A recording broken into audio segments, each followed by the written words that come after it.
video isn't going to be on like publicly posted on who voted. But it does make it more likely. There's the potential for it. It's not going to be publicly posted on whovoted.com, and I can just type in Wick in the search bar, and it shows me video footage of Wick walking up to vote. People can get public access this is to absolutely insane. voting records and things like that. Wait, hold on. What would be the issue with that even? They can do that now. Like you go on whovoted.com and put in Wick's name, like, oh, well, Wick voted. Like, what would be the issue with that? Topic, not in front of me. There has been accusation of voter intimidation in Arizona. There are people who have been monitoring ballot drop boxes, sometimes while armed. There has been a lot of pushback to practice online, but should that be the case? These individuals seem to be conservative Trump supporters, but there are other election watcher groups who try to ensure the right to vote for minority citizens. Assuming there is no direct harassment, should individuals be free to ensure the integrity of the vote, whatever that means to them? There's a thing. I mean, fuck, shit like this kind of happens, every election. But I imagine we're going to see a lot more this particular election because, with Trump saying that the vote's been undermined, and someone should do something about it. People are, and there are like complaints coming in, and attorney generals getting involved. But if a person does not verbally harass or directly threatened, like if there's just a person around, happens to be sitting close by, AK, right? Should that be allowed? We'll start with Manwick. Yeah, so this is tough, right? Because we want to be able to allow people to express some level of political,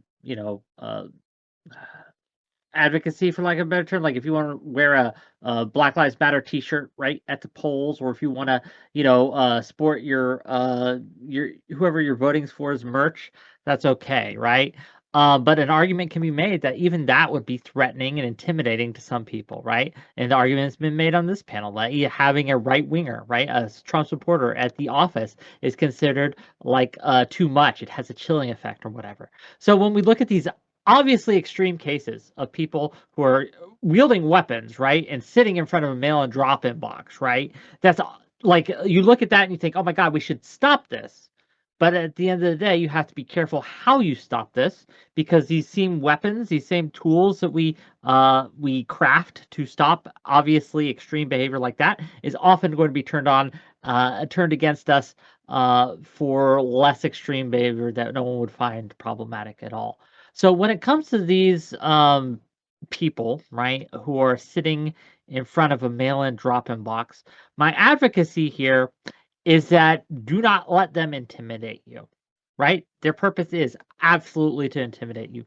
Do not let them. Vote anyway. Vote harder, gang, right? The meme, right? Just vote harder. Actually, yes. Unironically, yes. Vote harder. Like, vote more, right? Get more people to the polls and show them that this intimidation does not work. When it comes to getting law enforcement involved, yeah, that's just... I don't know, gang. I don't have an answer for it, right? Because obviously we could look at these things and we say, we don't want that kind of behavior. But any legislation we do, I see it going wrong real quick. Anyway, that's my take. Just quickly, like something I appreciate about you is you use the term gang to refer to everyone all the time. I think it's really nice. I don't know. It's really quaint. It's a gang thing. I'm getting actually merch, right? A hat, and my first merch is going to be, it's a gang thing. So, okay. Cool. But anyway, what's your sign? What's going to be your gang sign? Oh my God, something super white. I knew it! For Wick, there you go. But just isn't that like butterflies, like on like Look, the wall? And birds and stuff. Why don't you use the west side? The W. Why don't you just use the west side? For white. Wait. For white. It's for Wick, gang. It's for Wick. It starts with W. That's all it is. Anyway, go on. I appreciate it about you, buddy. All right, let's go to my friend Scott. Yeah, so voter intimidation at polls has been an issue that's kind of like it's been here since probably the biggest case would be Abraham Lincoln when he was running for the National Union Party in 1864 against George B. McClellan, right? He made sure that there were soldiers at all of the polls to ensure that the Democrats that were fighting to end the war would not win via George B. McClellan. That's probably the biggest example and the most egregious example, having soldiers right there making sure you vote for the right people. This Arizona is kind of like a special case, though. Now, is there some voter intimidation going on? It appears like there is. Some of these people have let tensions get too high, and they have confronted people, and there's video of them confronting, and that's a form of voter intimidation. So I would say that what most of these people are attempting to do is secure their election. Carrie Lake, one of her giant kind of things that she's running on in Arizona is, resecuring the election after there was so much, election issues in Arizona because we don't know, like, we really don't know who won the state of Arizona. I mean, there's so many issues like that. That is probably the most egregious state out of all of them in terms of like potential voter fraud or just in terms of like, signature verification of EVBs. And the orders of like unknown are like 5 to 10 times higher than what Biden won the state by in Maricopa County alone, according to the Maricopa County audit, right? Like they had like, 16,000 duplicates, and yet Biden won by, less than 12,000 votes. I mean, they had tons of issues in that election. And so combine that with like some of the more conspiratorial elements that like there must have been a cabal and there must have been, I mean, like New York Times kind of admitted it, or Washington Times, when they said that they fortified the election, that they tried to, do things that were legally cheating. But I mean, Arizona is special because it's probably the worst out of any of them in terms of we have no idea who fucking Arizona voted for or whether or not their elections were secure at all. And so these people, presumably, they're saying they're doing it one or two at a time, most of them, to watch the polls. What I think most of them are there to do is to see if they see any ballot harvesting, right? Because these drop off polls, you're not allowed to drop off more than 2 ballots. So they're video recording, seeing if anybody drops off more than 2 ballots, which is election fraud. It is a crime in the state of Arizona, and gather that information. Now, are some of these people crazy Trumpsters that are like yelling at people? Yes. Should they be there with guns? I mean, you should have a gun no matter where you go to protect yourself, but like maybe having an AR like right next to a fucking voting poll isn't like a good idea. We should do something about that. Ultimately, democracy is tyranny and it's a shit system anyways. But if I'm going to engage in what we're going on with, I think we need to be honest about the fact that of all of the states in terms of certifying elections, we can look at Michigan and, threatening certifiers' lives. We can look at Georgia and the video evidence that you guys like just see and don't want to believe. Arizona is the worst. And that's why people are so passionate about trying to protect their election as they see. Much. Great, please. Yeah, I'm going to engage in some classical run-of-the-mill fence sitting, as I always do. I'm not sure that I know the exact answer concerning the fact that I'm a Canadian, and so I have not encountered this issue, and I don't think it's an issue in Canada because we're all friendly here, as Lactoid can attest to. But like sort of to what I think Wick was alluding to, recognizing it's a problem, I don't know how to like solve that problem, or at least the clearest solution that I can think of, whether it's actually realistic or not, is like I don't see why, or I'm open to being wrong of like, why can't we just implement like online voting? Do we not have like the security measures? It's impossible to secure an election in an online voting system. Maybe Spartacus might have something to say about that, since I think they're probably way more informed on whatever cybersecurity than I am.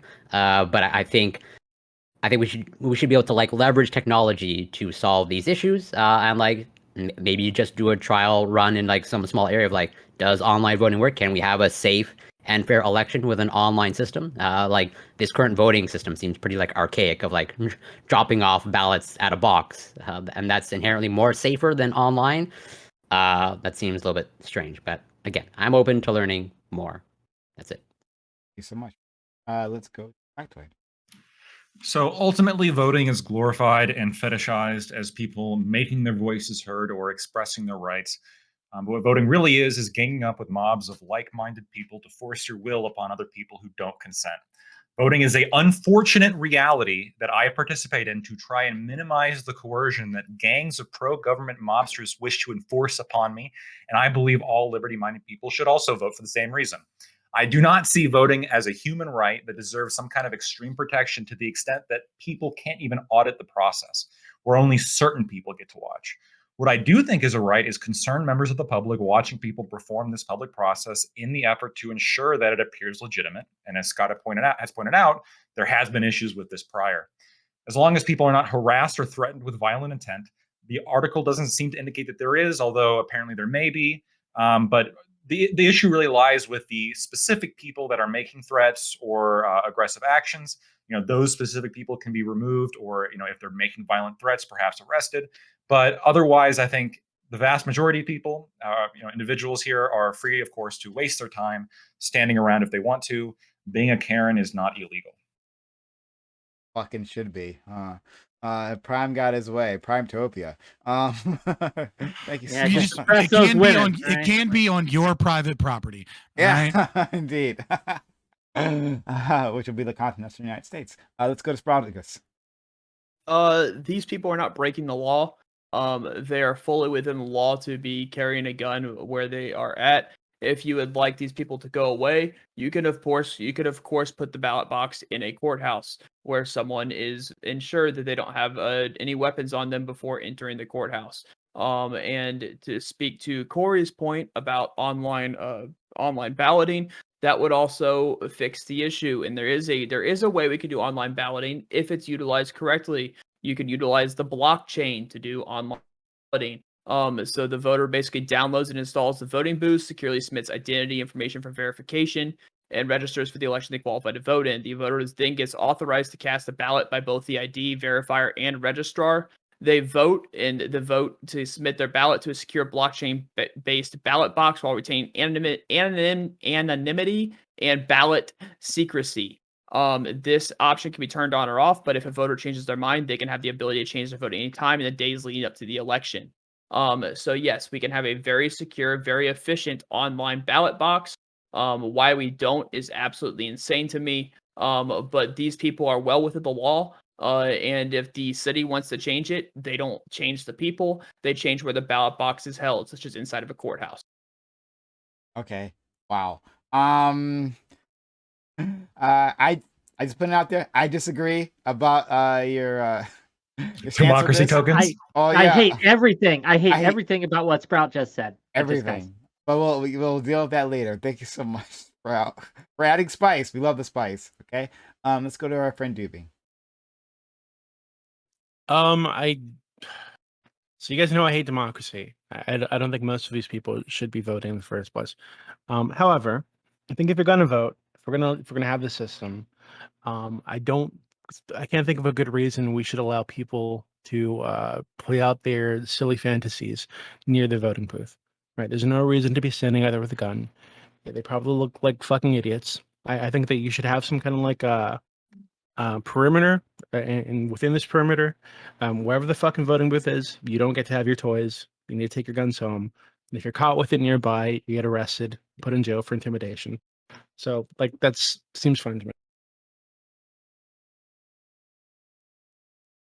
So, Corey, I'm guessing your issue with Sprout's proposal is that blockchain is very environmentally unfriendly, so we can't. Well, blockchains just aren't secure. Like, look at blockchain people is very secure. You got to go with NFTs. That's what all the time. NFTs. The NFT is not just blockchain technology. If you actually take blockchain technology and remove it, idea. But if you actually take blockchain technology and remove it from crypto, which people say crypto is not secure, which is kind of laughable. Yeah, but no, you're just giving in to like government propaganda at this point. No, if you're against blockchain. Nauticus saying no, I'm with you, Okay, Sprout. go ahead. I'm just saying, like, the Ethereum blockchain being used for voting is a proposed solution because it is absolutely far more secure and safe than any other No. voting system we have. That's not true. So one of the things, No, one of the it's reasons, literally just well, a fact. if you'd shut up and let me explain for a moment, right? Just a moment, right?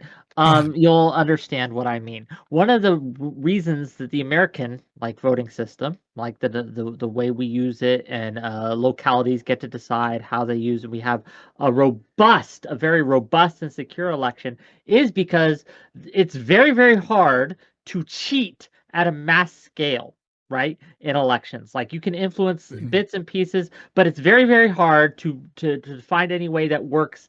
Like, if you try to do the same thing you do in one county, it's just not going to work in the next. There are different methods and things that people use. This actually makes our system very robust and hard to infiltrate or influence on a mass scale. When it comes to transitioning to kind of like a federalized system where you have we all do it by blockchain or online in these one ways, we introduce a kind of a single point of failure, right? So while it might be very, very hard to cheat in the blockchain, one person doing it can have an outsized effect that they can't when it comes to paper ballots, for example. You do realize that do you understand blockchain technology? isn't like a term for, like, you know what you sound like? You sound like that old Republican senator. It's like the internet is a series of tubes. Like, no, like each county could utilize blockchain technology that's completely separate from the rest of the country. Like the blockchain is just a term that describes the overall market. Like, it's not actually describing like one specific web that the whole federal government would have to use. Like, you could decentralize it. You could have it air gapped even. Like, like that's just not what we're talking about. We're talking about using a technological feature, not necessarily like putting the entire United States on one thing that can be attacked. The other issue comes with people's trust in the integrity of the election, and rightly or wrongly, right? A lot of people would have a lot more distrust in the integrity of elections if we went to online ballots. They would have more trust in the ballot boxes on the side of a street that no one is watching now. whatsoever. That's the problem with Arizona. That's the whole problem with Arizona, is that they lied over and over again and said these machines are completely cut off from the internet. And then when you watch the Maricopa County election audits, you saw that they were indeed connected to the internet and that there was evidence of that. So yeah, there is mistrust in the system. That's why people are out there with cameras trying to make sure that there isn't ballot harvesting going on. So okay, look, I have thoughts here, lots of thoughts on this. It wasn't a topic that our friends prepared for here. So let's try to focus in on that. But like, if you want to go back to this later on, I would love to, because this is a terrible idea for all kinds of reasons. It's a great idea, and if you're saying it's a bad idea, you just don't know about blockchain technology. I absolutely do know about blockchain. As much as I like to shit on the Sprouticus often on these panels, I am saying that he has a great idea. If I am saying that he has a great idea, it's super great. It's a good fucking idea. It's super biased against Sprouticus. Almost assuredly wrong. This is coming from a verified hater that I'm saying, yes, this is a good idea. Just trust me on this. He speaks the true truth. No, I will. Okay, sorry. I'm moving on from this, but I want to get back to the topic at hand. We might, if we want, near the end, maybe we can go back to this. All right. So yeah. So guys, we're talking about having armed individuals show up, and is that an okay thing? Is it okay when we have other like election watchers, right? Like, is it okay for people to try to ensure, like, you're not voting there, right? You don't have any business. Maybe you've already voted, but you have no business there in a polling place. There's people be hanging around, making things are okay. So almost every election cycle that I've tuned into, right, in my adult life, some Republican or conservative somewhere has complained about how in some urban districts, some Black Panthers showed up with guns at the polling place, and this was obviously intimidation and things like that. So we can see very quickly how any laws trying to prevent these people from going in and looking at, mail-in ballots are going to be used to oppress inner city, urban communities that primarily vote Democrat. It's going to happen. They already try to attempt this, right? Even So then now, let's they do it will. this They way. should be oppressed if they're showing up at the voting booth with guns. Like, what do you mean? Let's do it this way. Here's what we no do. matter who's doing it, they shouldn't fucking be there with weapons. Second Amendment. Here's what we do. Come on. First off, you're allowed to be in the Second public with first off, you're allowed to be in the public with something to protect yourself. Second Amendment. Second Especially off, in Arizona. if you would like to make sure that there is no one with a gun at the ballot box, put the ballot box at somewhere that's secure, such as the courthouse, in which you can walk into the courthouse, go through the security screen just like you typically would when you go to cast your ballot on the actual voting day. And then you would go in there and you would cast your ballot. There is absolutely no reason to have ballot boxes that are out on the side of the street with no one watching it.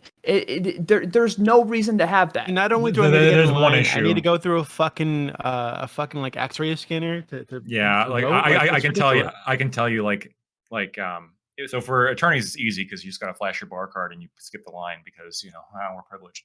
But for most people, like to get into a courthouse, you have to stand in line for a while, Pain in the especially dick. when it's busy. Yeah, it's a pain in the dick. Pain You in the gotta stand ass. in line. Yeah, you gotta stand there. You gotta wait. You gotta it's like airplane security basically. Like that takes fucking forever. This takes fucking forever. That's the issue that I'm thinking of. Then Look- and then enforce that type of security elsewhere and make secondary secure locations where people can vote, but make sure it's a wait. secure location. If you're interested in people Wait. not being there exercising But the problem exercising with their this- rights, if you're interested in people not being there exercising their rights, then put it into a secure location where they're no longer allowed to exercise their rights, because as you go in, that you are ensured that there are no weapons going into that building. Here's my But there's a huge issue here. Like, we already have a problem with some districts having astronomical wait times, right, to vote, right? It's astronomically hard for a lot of people to be able to take off their jobs for enough time to vote. So when you look at making it even harder for these supposed time-saving measures of a drop-off box for mail-in ballots and things like that. When you make these things even higher, when you make them stand in line for a large period of time that courtrooms do, when you add barriers to this process, it's going to intimidate people from voting far more than having an armed person there. You're right. Then mail it Absolutely in. is. Then I mail it got in. I got a Then mail it response. in. I got a response, Wick, but Prime, I don't know if you want to introduce her. I want to let Tiberius go. What's up, Tiberius? Hey, how y'all doing? It's great to see you again. Tiberius likes my blockchain idea. I've got some issues with it, but it's better than just the open online voting idea. Like that stuff drives me insane. Online voting is incredibly insecure. It makes anyone who's like in favor of voter ID laws, if they say those two things in the same breath, I about have an aneurysm. Blockchain's a little bit more secure. The crypto bros do have a point, but that's an entirely different conversation. When it comes to voter intimidation, that two things come to mind. Number one, I don't think it's a huge issue overall, but there are definitely some times where it gets into some very nebulous territory. I have definitely seen pictures and videos of people who are Proud Boys in front of voting booths. That absolutely does happen. If there's any real conversation for me that's absolutely huge, it's voter accessibility. I've seen voter stations in downtown Atlanta to where it's literally like 1 per square mile, and you've got people waiting 6 hours in line to freaking vote. Sounds like that's a great way to swing an election in somebody's favor, doesn't it? So there's a lot I still need to catch up with what you guys were talking about, but that's my opening thoughts.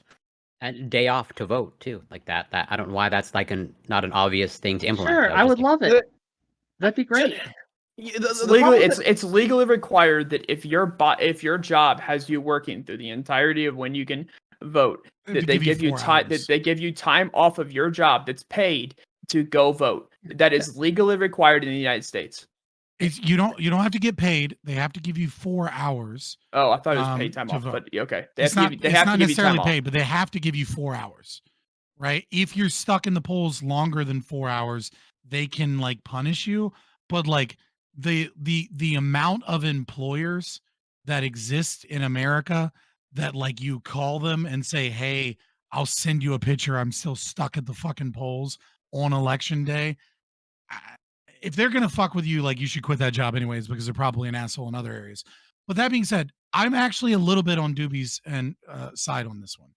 Here's what I would say: voting is not something. If you have a vote, if you have a ballot that is sealed, and I can't see who you're voting for, I can't necessarily prove that that is an act of aggression against me, because you could be doing a protest vote, you could be voting blank, you could be voting for an individual that has a proven record and that you believe will reduce the power, the size, and state of the state against you. All of these things are difficult to prove some form of aggression. Now, simply being there, voter intimidation, that's a very nebulous and difficult thing to prove. However, being right next to someone with a gun and saying things like, you're a fucking mule, right? I think goes into the point of like, this is a threat of some sort. This is an act that could lead to a level of aggression. If you point a gun at me, if you say like, if you start getting super aggressive with me in some capacity, these are all forms of aggression. And, you know, if the state wants to enact a law that makes this worse than the regular aggression, you know, I'm against it, but it's not like necessarily the fight I'm trying to fucking fight right now and all of the abuses of the state. What I would say is that filming, my question is if you're against people simply filming from a distance, do you think it should be illegal for people to film police from a distance? Because I don't think there's any substantive difference than recognizing a police interaction is going on and being a responsible citizen and staying out of the interaction, but making sure that everything is being done properly, than sitting a responsible distance from a voting booth and making sure someone's not dropping off 300 fucking ballots that they got from a nursing home. There's no difference. So if you want to say that it should be illegal to sit there and film from a distance, then why are you for that, but you're not? But will you also say that it should be illegal to simply film the police because they're agents of the state and they never do anything wrong? Is anyone complaining it's a filming, right? That's being intimidated? That's the overwhelming majority of what's occurring there. Is people that are one or two at a time volunteering and filming from a distance, and if they see someone that they think is dropping off multiple ballots, I think it's more the fact that they're armed, right? I wouldn't have an issue with them filming. Most of the people also aren't armed. Well, the videos I would say that I would require that election booths, like voting booths, are filmed from the inside. I think you should have the understanding that you're going to be on camera if you go into this place. Like a self-checkout aisle, right? Like at the wait. What is that going to stop? Wick goes, ooh. So what is that? One second. What is that going to stop if someone's filmed when they go up to the booth? If there's cameras that are built into the booth, what exactly is ooh about cameras being built into a booth? If a camera, like, look, if they are recording who you're voting for, right? No, they're not recording who you're voting for. They're recording you dropping off the ballot. Then a lot of my criticisms go away, right? Okay. Because I think there should be a camera over the shoulders of the workers. Anonymity when it comes to voting is super important. But if you want more security, who you vote for? But why does you voting at all need to be anonymous? It's weird. Yeah, they can blur the ballot, and they can film it, blur the ballot, and then you write in. Why it's anonymous is so that you can have carte blanche of utilizing elections that are aggressive towards other people. It's because it's inherently aggressive to vote, and so in order to protect people from getting pissed off, it needs to be anonymous who you vote for, because when a politician does some fucked up shit for you, I would say that 48% of the fucking population actively gave them permission to do that. I will take the stance here. I will take the stance here, though, that on further reflection, it is important to be anonymous whether or not you even voted. I think that is a right people should have. That's that not you a should right. be able to say. I think you should. Voting's not a human right. I think it's just anonymity, right? Being able, when someone asks you, "Did you vote or not?" to be able to say, "Fuck off, I don't need." You don't have to state that. Right. You can do that right now. You don't have to state that. But if you show up, wait one second. If you show up on, wait 1 second, please. You don't have to state whether or not you voted. But if you show up to vote on voting day, it is not the government's job to make sure that no one sees your face and to blur your entire body out to make sure that they don't know that you actually showed up on voting day to vote. It is not you don't have a right to privacy when you go to vote. In I fact, I would absolutely say it's the other way around. I think that you should be recorded. I think your face should be there, because you're not. It's not just like you're not just putting together a fucking like a fucking Valentine's card, right? You're voting. You're exercising your power, right, on the other people in your community and your nation. It's a serious thing that you're doing, right? So why shouldn't you be on camera? Okay, so one of the reasons True. that it would be a problem, right, to put people's faces out there and put them in data bank and things like that is it opens it up to retaliation, right? Even You're just not for putting showing it up, out there. right? Like, No, well, that's yeah, if you trust. because the That's if you I trust agree the with Wick. people. I agree with Wick is that it does occur that it is more likely that people will find out that you used acts of violence and aggression via your vote towards other people, and other people are living under the consequences of the aggressive acts that you've done. Voting is inherently conflict because it inherently is aggression and coercion against the minority. But It's the no video, different. It's just but what it the- is. the video isn't going to be on like publicly posted on Yeah, who of voted. course. Wait, But it does make it more likely. There's the potential for it. It's not going to be publicly posted on whovoted.com, and I can just type in Wick in the search bar, and it shows me video footage of Wick Yeah, walking but up to people vote. can get public Like, access this is to absolutely the insane. voting records and things like that. Wait, hold on. But have what would be the before. issue with that even? They can do that now. Like you go on whovoted.com and put in Wick's name, like, oh, well, Wick voted. Like, what would be the issue with that?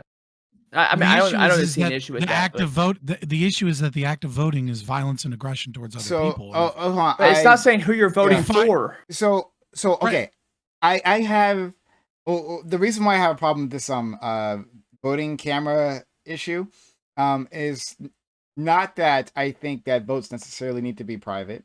Like I understand. I think I understand historically why they did it in the first place.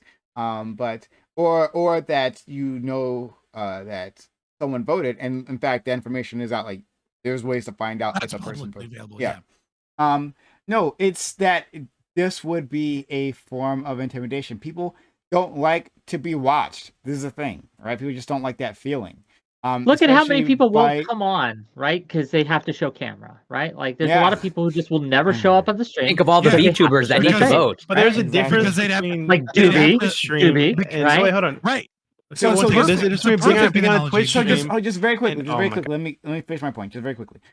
The reason why this is a problem, is that like I'm sure that maybe some shenanigans happen within the context of a voting booth, right? I'm sure something, but the amount of people that you will lose for the benefit of that security, right? It's simply not worth it, right? The cost is too much to disagree the with that, function yeah. of democracy. But no, The cost of a secure election is too It's much not for people who insecure. aren't willing It's to not comply insecure to because of that. security. it's not It insecure. is in This Arizona. is- no, hold on. That's what the whole. That's It's what Kari Lake obviously is been running in on. Arizona. Okay, sorry. Yeah. I'll have to deal with Provably that. insecure. I'll deal with that later. No, like within the voting booth, right? Like there's things that happen around voting, around the voting day, and in fact, the election fraud you find tends to be Republicans doing the election fraud. Just putting that out there, right? We've seen that. Who cares who's but- doing election fraud? It's all no, bad. No, but I'm saying that specifically. Look, Spartacus, I'm saying specifically your prescription, right? That you are advocating for. That specific problem that you say exists, I think is so insubstantial that like it's certainly not worth the risk of losing many voters who simply won't come if they know they're being filmed by the government while they're voting. That's it. Okay, Prime, I'm with you. Right? Like you're going to lose people that don't want to be on camera, and that's going to reduce the amount of people that participate in this system. But the one of the big issues, right, is that if every single person in America walked outside of their house right now and shouted, "I don't believe in the federal government," the federal government's over. If they simply and they believe what they're saying, they refuse to pay their taxes, they refuse to support the system, it's over. So one of the big things that props up the state is the idea that the state is legitimate.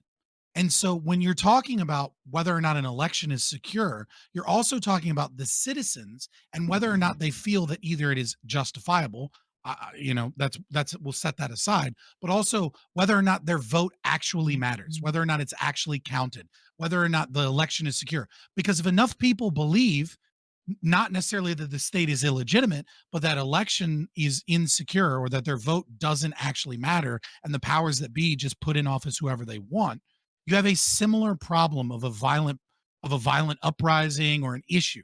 And so there is trade-off in one direction or the other. And that's why you're seeing people bring cameras to these places, is because of all of the issues in Arizona. And why one of the politicians is running on is that people, they're not necessarily saying the state is illegitimate. What they're saying is that the voting is insecure and their leaders are illegitimate by nature. And keep in mind, just real quick, keep in mind that the people who are videotaping the people who are dropping off the meta, they're not connected to the government. They don't have the same protect. They can, if they wanted, go and post this, and I think they do, post this all over Twitter and other social medias. There's no protections for that. So I think when you're in public, though, there is no expected privacy. I fixed it. When you're in public, though, there is no expectation of privacy. I can go in public and film whoever the fuck I want to. There's no expectation of privacy. So therefore, I'm allowed to film somebody putting a ballot into a ballot box because the person putting the ballot into the ballot box has no expectation of privacy. But what is happening because of this is that people are becoming intimidated, which I think would both agree is a bad thing. Or maybe you don't. Not necessarily. Wait. If you if we're only seeing them go in and like stand inside a little stand or whatever, we don't actually see. No, I'm talking about the ballot drop-off boxes right now. Right, but like, so even that though, like I'm guessing the ballots are folded, right? You don't see exactly who they voted for. Yes, but what you're doing or something. Like, right. Sure. So like, but it doesn't matter. In these why cases. Why would that lead to intimidation? So you have a group of people who come up and are videotaping you voting and start heckling you, basically, or you even have the suspicion that they're going to put your face on TikTok. Your significant other, like maybe you're a woman, maybe your husband said, you know what, if you go out to vote today, I'm going to beat the crap out of you. That's extreme circumstances. How right? do they know who you're voting for? It doesn't matter in some cases. It doesn't matter in some cases. Why wouldn't it matter? Just the act of making this public and the act of being on social media in such a way and having your face tied to these things is enough to intimidate a good amount of people from participating. What if I'm intimidated? You look at me like this isn't reasonable, and it may not be reasonable, but it's a thing that happens. Okay, so what if I'm intimidated because there's traffic cameras on my way to drop off my ballot? And so I'm intimidated because possibly they're going to be able to track that I went to the ballot box and turned back around. And so therefore I'm not going to vote because I'm intimidated by the traffic cameras. They are the same because you're making intimidation so easy to prove that intimidation is going to be absolutely meaningless. You are dumbing down what intimidation actually is to the point to where intimidation is meaningless. That is not true at all. You're making that is absolutely okay. So we gotta move things along. Back to it. I'll let you get that response. We gotta go to Ty afterwards. So I guess the reason why I don't follow why it's necessarily intimidation, like if they don't know who you're voting for, is assuming they have some kind of political slant, they don't know who you're voting for, so it wouldn't make sense for them to try to dissuade you from voting if you might be voting for who they want. Right? No, obviously not. Like, especially in certain districts, like we have enough data that we know what most people in certain districts. Yeah. So you dark skin, right? Does that make sense? Yeah. Real talk. Like real talk. No. We gotta get Ty. Ty's been waiting. Ty's been waiting patiently. Yeah, I've been nice, but I'm about to start bullying the fuck out of you guys because, like, goddamn. Anyway, I mean, don't get mad. I haven't said. I will get mad. You all should listen to the great things that I have to say. Damn it! All right, first thing, secret ballots. There was a time before the United States didn't have that, right? And it got so bad that the reason why we actually put it in was largely because the Klan was kicking the shit out of white Republicans in the South. They literally looked up who people were voting for and paid them a beating. It was horrible.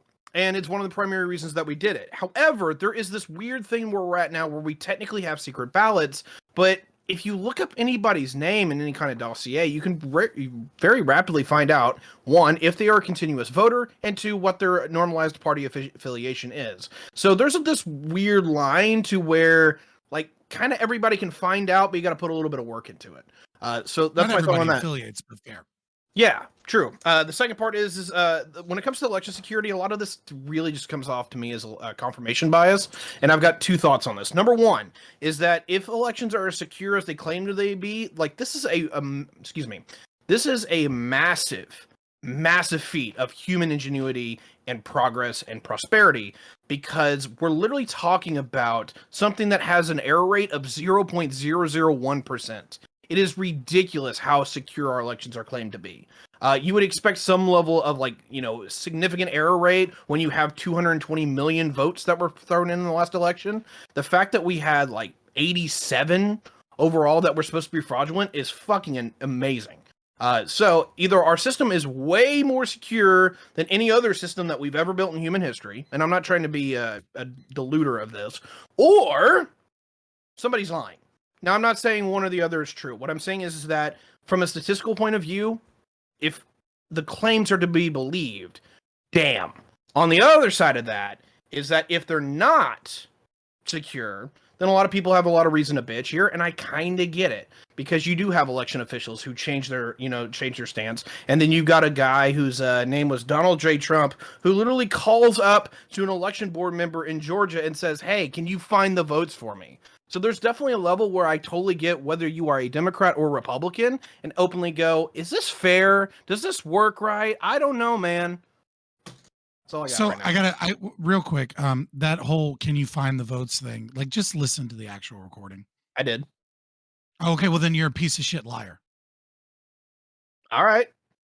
Like you're taking him out of context, even though the only reason that he said find the votes is because they were talking about all of the different areas in which the votes could be fraudulent or could be misreported. And they were like, well, this one is potentially 26,000 and this one is potentially this and this one's potentially this. And he's like, look, I only need you to find this amount of votes. Just find those votes. He's not saying cook the fucking books. He's saying you don't need to go through more difficult processes to find all of the fraudulent votes as he's claiming that exist. All you need to do is find enough of the ones that he believes are fraudulent so that we can actually take this to court and get a real audit. So if you did listen to the whole thing, why are you taking that out of context to push a narrative of misinformation? Why are you doing that? Because from what I heard, and even the way that you said it makes it sound like he's trying to cook the books. And I'm going to be blatantly upfront about it. Trump either is incredibly shitty at just talking, or he's really, really good at saying shit that is openly so nebulous that people can still make he's openly a traitor, or everything is just okay. If and every he's just a good guy here, if every one of us had all of our conversations recorded, you could take certain pieces of our conversations and say, "Oh, you are just unbelievably shit at talking." And so this is absolutely insane to say that just because someone said something in a way that you interpreted to be something else, on a phone call nonetheless, that all of a sudden this guy's either just shit at talking or he is absolutely corrupt. There's no in between here. He's just he's an absolutely shit talker, or he's just extremely corrupt. The idea that there's no in between is asinine, and in my opinion, it's a bad faith take. He is a shit talker, though. I mean, if we're going to be honest. Yeah, he's got the best word. What are you talking about? All I'll say is this: is just if you think that I'm being too heavy-handed on Tiberius D, who first said that he actually did listen to the conversation, go listen to the conversation yourself and draw what conclusions you would like from it. Look, I'm not going to act like this particular sub conversation we just rolled into is not an absolute exercise in political bias. It fucking is. But on the other side of that is, everyone knows where I stand on Trump. He's got a really, really weird thing where he says one thing and yet something else completely happens. I don't know how he fucking does it. It's like a fucking rabbit trick. But when it comes down to it, is that there is a lot of shit that he says that I can't look the other way from. He is incredibly narcissistic. He does do shit that I completely voted for him on, and then I'm like, you know what? I fucked up. Because I really thought that after the election, he'd be like, all right, at least, you know what? I fucking lost. No, he didn't even have that ability. Narc. He's definitely a narc. I'll give you that. He's got his issues for sure. There's a level where every time that I thought this man was going to run into a fucking wall and back the fuck off, he just blows right through it. So anyone who's going to give me the argument that Trump has a limit, that Trump's actually a good guy, I'm sorry. I can't fucking believe that shit anymore. No. I was just calling you out for the lies, the specific lies you told about that phone call. Okay, that's fine. If you want to just saying look, Trump is a good guy or anything, like no, I'm ready to Scott, make that if you argument. want to disagree with me on that, that's fine. I would appreciate if you didn't call me a raging piece of shit over it, but at least piece of shit liar, to be Okay, fair fair enough. to what Scott said. I'm just trying to be accurate. Accuracy is important. Accuracy Right. is Just important. like I want to be accurate in our elections.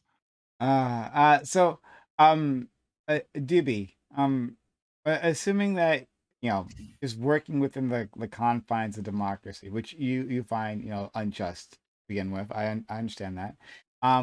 But do you think that it's a worthwhile endeavor to make sure voters feel not secure, because that means something else in this conversation. But voters feel safe and not intimidated? I think it depends where the intimidation comes from. Right. So if they are worried about like people showing up at the voting booth with like weapons or whatever, right? I think it's reasonable to say, hey, in this perimeter, you don't get to have your toys. Take your gun home if you have it here. We're gonna arrest you. Yeah, that's fine. But you got to be realistic about what voting actually is. You're exercising your power as an individual on your community, right? And I think it's totally reasonable to say, hey, if you're stepping into the voting booth, right, or into the voting office or whatever the fuck it is, there's going to be a camera on you. You need to have that understanding. I think it's totally fine for it to be listed on a website somewhere, and I think it is actually, for that you voted, or even like what you voted for. That seems totally fine to me, right? And the idea that hey, if this is on a website somewhere, people might be intimidated into like not voting. Well, fuck, maybe they shouldn't. If that's all it takes for them to stay at home, then they shouldn't be voting to affect the government and the way that my life is run. Okay. Like I it's interesting because I would think that a lot of people would disagree with that, but apparently not on this panel. It does. No, I wait, absolutely disagree. I I would disagree. disagree. I Wait, so- wait, absolutely so- think that's bullshit, right? Like it's just bullshit, right? Because again, as Tiberius alluded to, we know what happens. We've seen what happens when ballots aren't secret, right? We've seen it, right? People get beat the shit out of. People are paid a visit, so to speak. Even them simply having access to party affiliation and things like that, people get threatening letters all the time. I received a threatening letter in 2020, right? Because it was a weird handwritten postcard, right? And I wish I still had it, but I'm not living in the same house anymore, unfortunately. But basically saying like they knew where I lived and if it would be tracked if I went to the polls and things like that. It was absolutely wild, and It seems fine. I laughed. Actually. God Why? damn it. No, well, Why does that think seem about it like like this, right? So, if you're going to the voting booth and you're casting a vote to take away somebody's money, take away somebody's property, whatever the fuck you're doing, right? To throw money at the military and get people across the world murdered, right? If you're gonna do that, right, take some fucking responsibility, be an adult, and understand that people in your community are not gonna like this. It is the thing that you're doing actually has consequences on the lives of other people, and if you can't handle people being upset about that, then don't participate. Yeah, Yeah, it does. so, It does kind of feel kind of like Kafkaesque to like be ruled by a unknown group of people that, hey, we can't even find out where they're going because Why that are you might trying to scare 'em paint off. these as some like eldritch horror? Like, why are you trying to paint it is voters right. as Like an eldritch horror? we have a right in court to like face your accuser, because here is somebody who's like attempting to like dramatically exercise power over your life and influence your future. Voting seems to be like too much. Yeah. If somebody like other crosses the person. line, if somebody crosses the line into like actual making threats, sure, Yeah, of course, obviously yeah. deal with that, right? But if you can't handle getting an angry letter because you voted the wrong way on something, well fuck, Postcard. don't vote. Yeah. So like, here's an example: like social, like city council people or like politicians, should their votes also be private? Because hey, Absolutely we don't want them getting like scary letters. Well, No. why are their lives less important than like other people? It's not that their lives are less important, right? It's that when you were elected, you take on certain responsibilities, right? Same as when you as a vote. representative, but these are not the same. Yes, you also take on responsibilities as a voter, right? But they are not the same as an elected representative takes on, because the elected representative gets benefits that the average voter does not. They get a But different people level vote of themselves power. money all the fucking Unless you time. vote Yeah, those people vote benefits themselves in. a lot of money. Yeah. It's called the middle Yeah, class. The UBI. That's fucking- what the middle class does. They vote themselves money.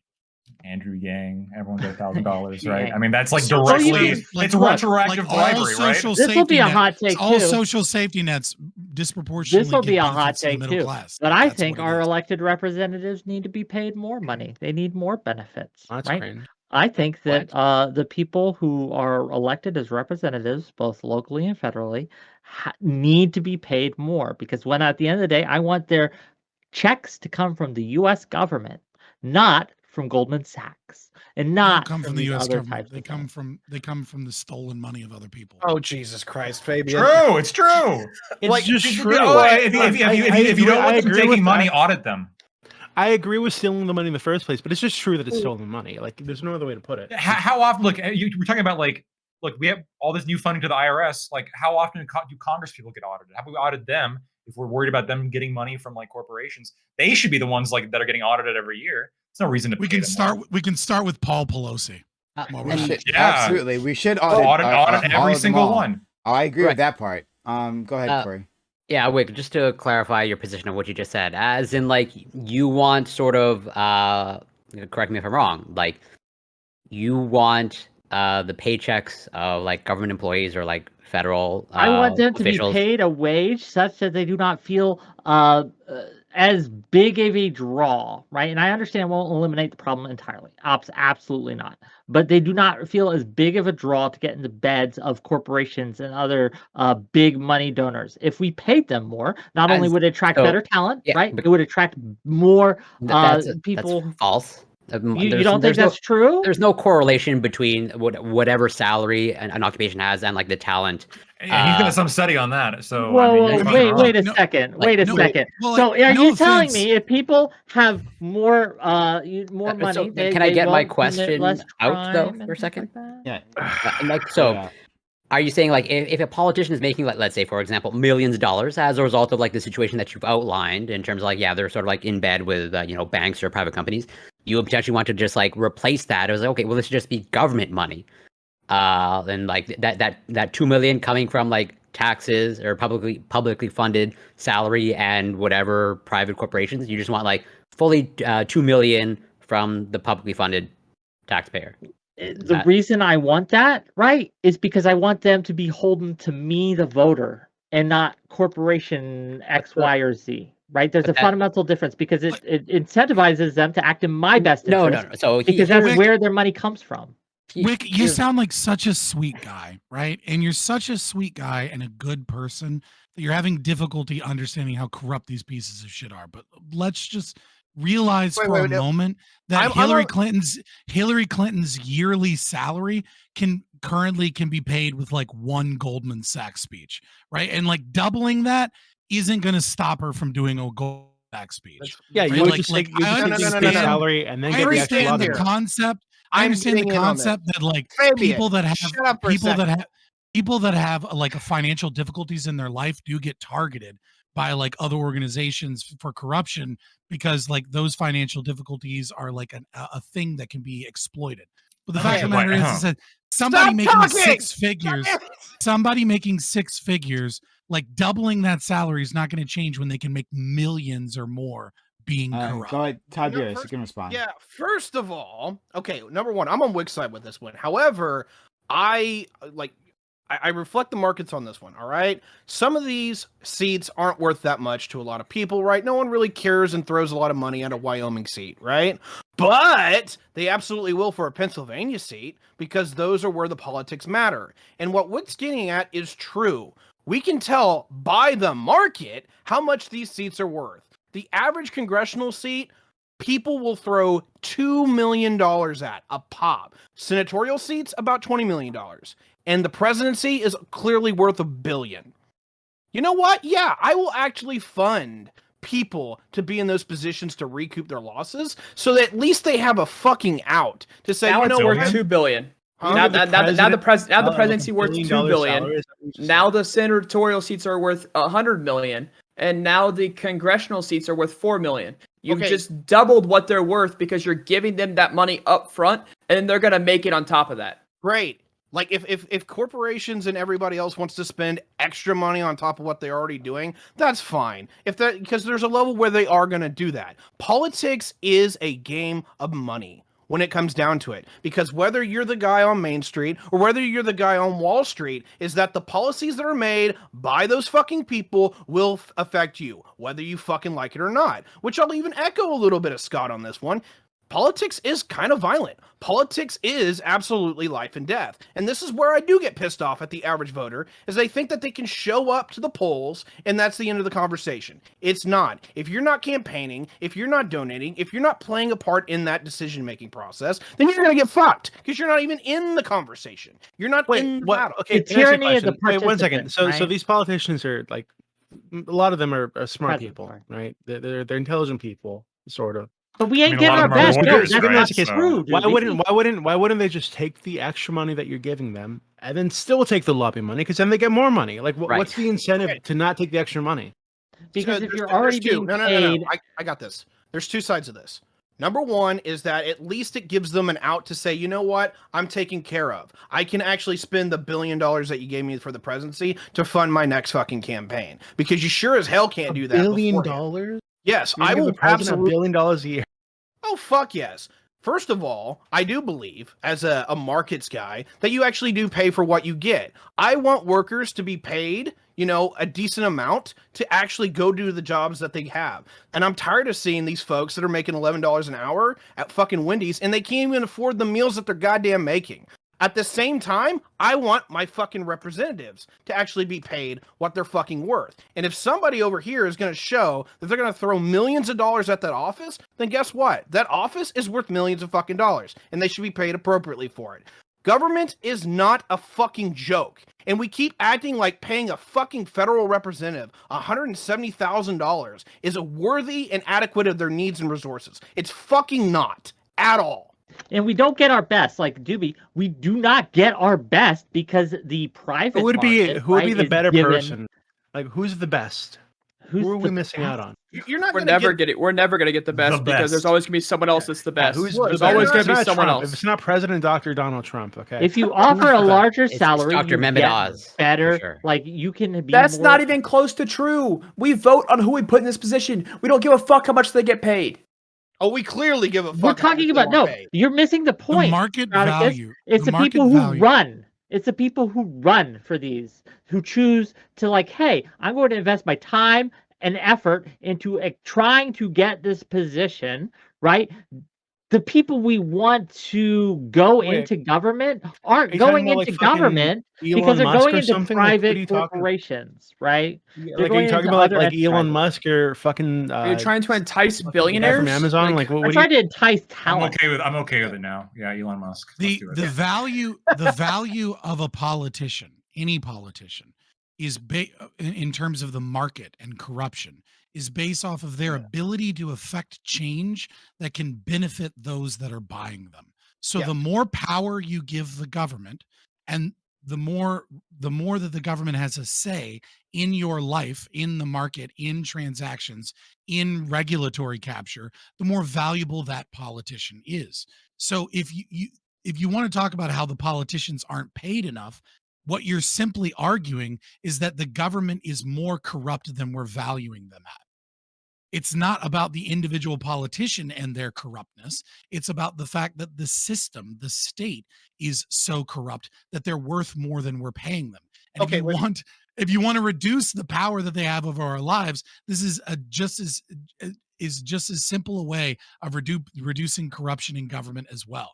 The more you reduce the power they have, the less valuable they are to purchase because they have less power in determining the market. I got two questions. No, no. Isn't pay them Scott, more, it's this give entire- them less power. Wait.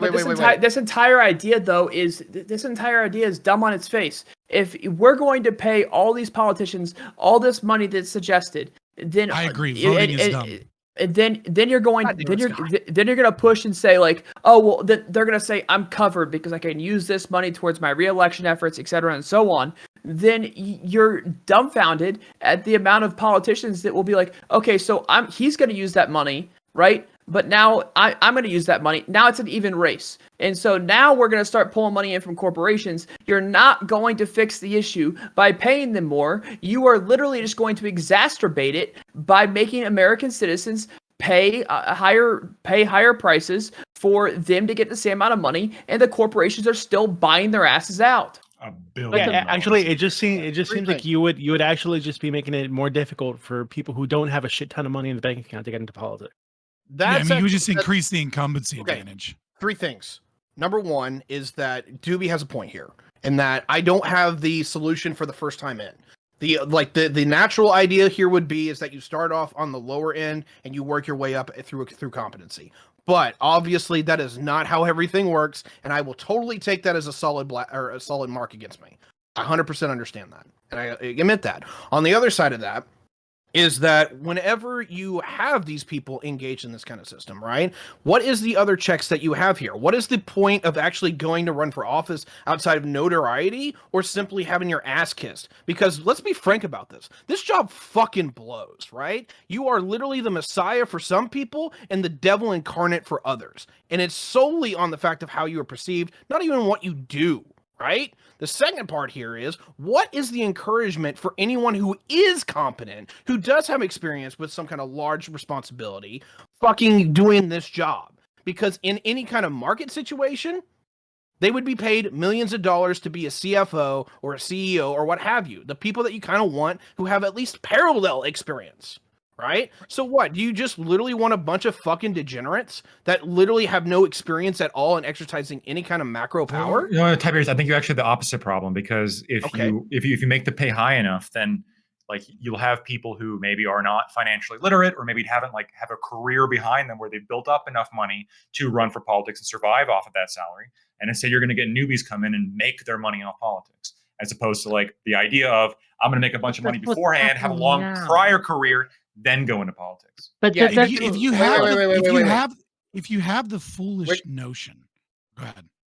Wick is correct in that we already kind of have that now. And my other side of that is, I'm not against career politicians. I'm not against people being like, hey, you know what? If I can do this for 40 years and continuously get reelected, whether you change office or not, I'm fine with that. I like the idea of a political professional. I do like the idea of politics being a career. What I don't particularly like is, who do they answer for? And this is where I want to get to with Scott for just a second. One, just a quick question here.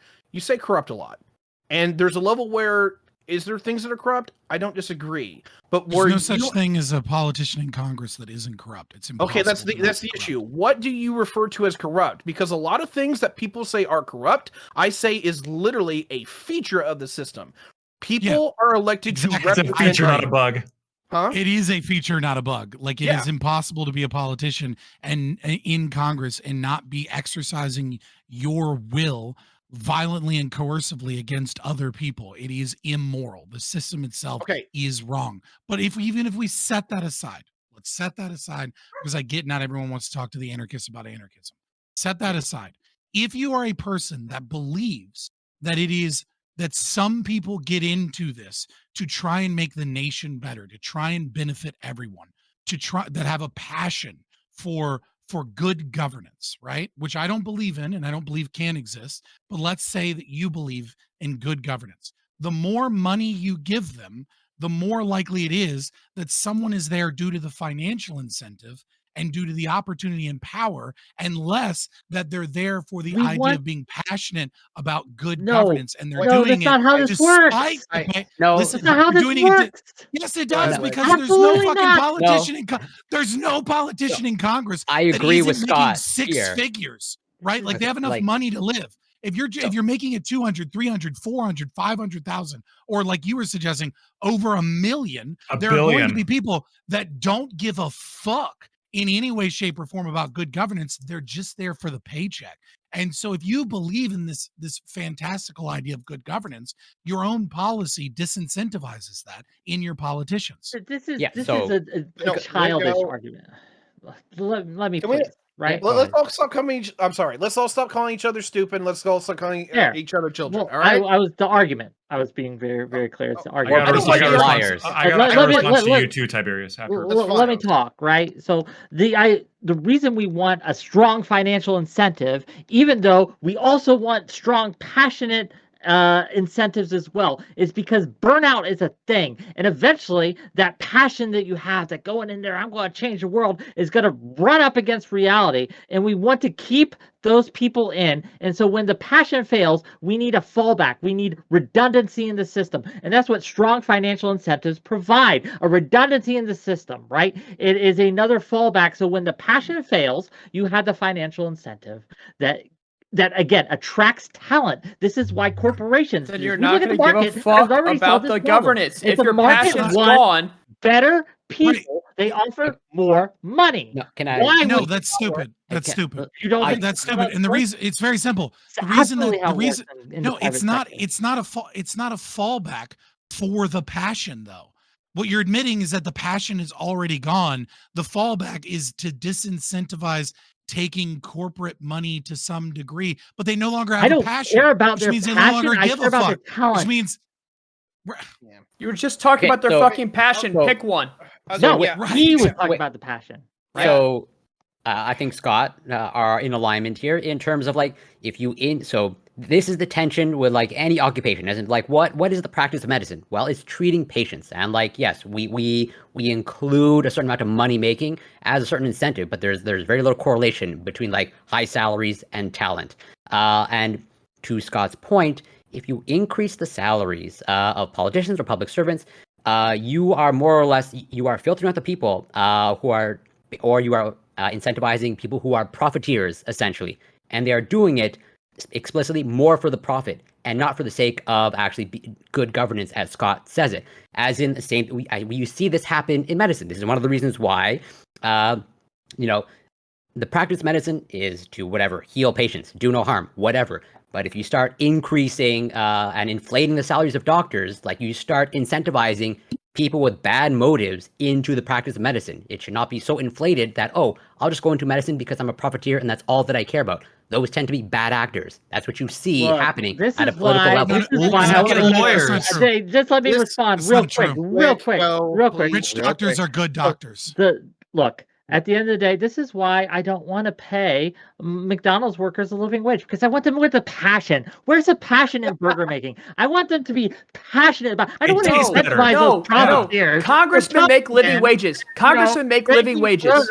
McDonald's workers McDonald's workers aren't Fucking using ridiculous. McDonald's workers aren't wielding the axe of authority and violence over me. I can just go to fucking Burger King if I don't like McDonald's. It's the Fabian. same problem with this idea of doctors. Is a good doctor is a rich doctor, because a rich doctor in a market is the doctor that gets the best results and sells to the person the voluntary service at the highest Oh quality. my God! It's almost like our political system right now. Who's the richest of the politicians? The ones that are the most influential, right? What Wick is I advocating. agree. for? They Yeah. they wield the axe of authority over me. They are the most influential at Look, using violence and coercion and I being don't give a evil shit. pieces of shit. I don't give a I flying know you shit, don't give a alright? shit. Okay, Right? look, I love you, Scott. There's a point here where I think you have great systems analysis, and I will happily ask you the questions when it comes to those, because I think you're really good at getting to the nuts and bolts. But whenever we get to this point where I don't like the state and I'm just going to deal with it, I can't engage with that shit, all right? It's not even just that, though. It's not even just that. If we I increase know it's not just that. I if haven't we- got to that. Okay. All right, so the other side of this. That's a really good way of dismissing my arguments, because you can't deal with them because you know that you're morally No. wrong. Like, look, we don't agree on the fucking argument. You're going to say that the state is immoral. You know what? I'll even agree that the state is immoral. Great. Let's get to There the we next go. question. Okay. Now we have a state and we have to make it prosperous and we have to make it effective for fucking people. So how do we do that, Scott? Because I'm not going to advocate tearing down the state, No, because you that's just said the state is immoral. So the correct answer is The lack of dissolution the state is also immoral, right? Yeah, it I'm- also I'm- leads I'll- to immoral outcomes. I'll also agree with that as well. Anyway, the long and the short here for where I'm wanting to get All right, is- fucking commies. Like, yeah, I get there's- it. You don't have any philosophy. Yes, because I'm totally a commie. Two things of this. Number one is that I think there's two different schools of thought when it comes to the representation of people, right? Number one is like the liberal policy in the regards of, you know what? People have to suffer the consequences for what they do. If you have a bunch of poor folks that don't go out and campaign, if they don't actually go out and fight, if they don't donate anything, then why is anyone ever going to represent them? Reality is they probably aren't going to get represented, and then they get fucked, right? So you have to give them some kind of an out if you're going to have one at all. I'm not going to say any system that I've come up with is fucking perfect, because it sure as hell is not. But the other system is what now? Simply just let the system run them through the meat grinder, right? That we actually have some kind of like force representation. I don't know if I want to go that route either. But when it comes to macro representation, when it comes to representing people on a large scale, I'm from the state of Indiana. We have a lot of coal miners here. If I run in the state of Indiana, I have a serious issue. I can't support people who want to build windmills in northern Indiana, but also support the people who want to mine coal in southern Indiana. I could physically do it, but it would be completely and utterly fucking incoherent. And it would be a waste of money for somebody, right? So I have to pick, who the fuck am I going to help? And a lot of people openly say that that's just corrupt. That's just the system being completely fucked up. No, that is the feature of the system. You coalition with people that you can work with to get your guy in office so that you all don't get fucked, right? That's how it works.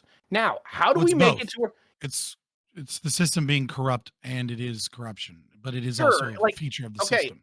Okay, sure. I'm okay with that. I think that actually is one of the reasons why democracy is so successful compared to autocracy and authoritarianism, is that it gives a plethora of people... And anarchism, just to be clear, but go on. Yeah, sure. Anyway, a plethora of people actually get together to have a mutually beneficial set of set of interests. And they run on that. And majority, if you don't get at least what you wanted, you get somebody who's trying to defend you from the other guy who's trying to fuck you over. So... It's not mutual beneficial if one person's fucked in the exchange. It's not voluntary. No, Scott. It's not a one-to-one calculus, and that's where we have to be real with this conversation. Right. It's not mutually beneficial. It's just one side wins. Okay. The other side loses. Yes, that part is true, but here's the problem, and this is why democracy is incredibly important. There is a massive difference than having 51% of the vote versus having 66%. Is that, do you have a coalition that supports more people than the other guy? That's incredibly important. But also, do you have a coalition that actually makes it to where the majority of your people are actually doing better, even though you have to screw over other people? Because at some point, I either have to decide, is it those windmiller guys that I get to fuck over, or is the coal mine guys that get fucked over? I'm a green. I'm actually going to fuck over the coal miners. And I literally live with those folks. Right? Where is the correct... I agree. You want to fuck over coal miners. That's the you act as if there could be like choices. Look, the unfortunately cold reality of life is there are going to be losers, right? Yes. There are going to be losers, and someone has to take a hit, right? Like, if we can find a solution that benefits all parties, awesome. But a lot of times we can't, and so how do we decide who takes the hit? This all started with way. I mean, clearly it should be you. Okay, the guy on the outside who doesn't have windmills or coal mines. I don't know how this conversation. I don't know how this conversation. I don't know how who gets raped. I don't know how this conversation went from where we were to like what's the best type of government for us to have. So let's bring it back to topic here. The where I left off cognitively here, where I went off cognitively here is we're talking about paying politicians more money, and somehow this is supposed to fix our issues, which mitigate, is just so mitigate our issues, which is just absolutely false. You're going to increase the incumbency rate. The incumbent is going to have much more money than someone who's going to try and fight them on it. Even if it is a commonwealth, just a regular ass person that has the better ideas, the incumbent's going to have the more money. They're going to be able to put out the more advertisements. And not only that, but on top of that, the corporations are going to give them more money on top of that. You're not fixing any issues. In fact, you're exacerbating them and making them worse. This is not going to fix anything. And the idea that the whole thing about, well, when their passion runs out, they can rely on the financial incentive. Then they don't have passion anymore. They don't give a fuck about where the law goes. They don't care. Their passion is gone. They're only there for the paycheck. And when you I'm sure people know everyone at their work, whether there's someone who's only there for the paycheck, they don't do good fucking work because they're only there to get paid. What are you talking about? That's not true at all, right? That is again, true. If you're paid, That's not true at all. I'm not there Tiberius, at all. I wanted to respond to Go. something you said before. Please go ahead. Yeah, so two things. First thing, I'm not a fan of career politicians. I think for the mere truth of, you have, for a career politician, somebody going into it with not a lot of life experience, and now this is somebody who's arguably controlling very incredible power. Ideally, I think people should have like a long career in things that matter less than how I am governed. To prove like, hey, I'm a capable member of society that's well respected in medicine or horticulture or whatever the fuck that you did beforehand, before you decide to like take the responsibility of making these kind of decisions over people. And your field, I think, could absolutely be important to like what kind of policy you're going to be deciding. The other thing is, I understand your concern with corruption, and there are places in the world that do this, that pay politicians very highly with the effort of trying to remove corruption. The only the question I have is, okay, so it costs a whole bunch because we're funding these people dramatically, and we're worried about like checks, which I'm always concerned about checks as well. Why couldn't I floated the idea before about like auditing these people?